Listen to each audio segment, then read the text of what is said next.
আল্লাহ বলেন, একটা সময় ছিল উল্লেখ করার মতো তোমার কিছুই ছিল না। আজকে তো এত লম্বা চূড়া মানুষ, আমরা কিছুই ছিলাম না। আমার বর্তমানে বয়স চলে 36, 37। তা আজ থেকে 37 বছর আগে আমি কি ছিলাম? আমার অস্তিত্বই ছিল না। আমার কোনো নাম ছিল না, আমার কোনো গ্রাম ছিল না, আমার কোনো অ্যাড্রেস ছিল না, আমার কোনো পরিচিতি ছিল না।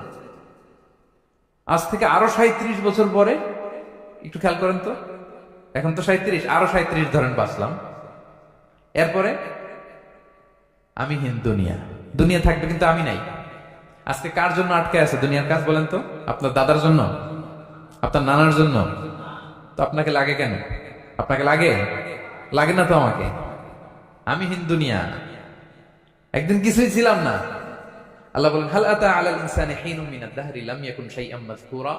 তুমি কিছু ছিলা, একটা সময় কিছুই ছিলা না, উল্লেখ করার মতো তুমি কিছুই ছিলা না।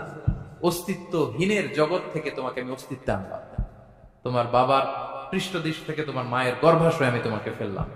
সেখানে আমি আল্লাহ তোমাকে একটু একটু করে তিলে তিলে বড় করলাম। 9 মাস 10 মাস পরে মায়ের পেট থেকে দুনিয়াতে তুমি আসলে। সাজে অহংকার? সাজে অহংকার? সাজে একজনের, আওয়াজ করে বলতে হবে তিনি কে?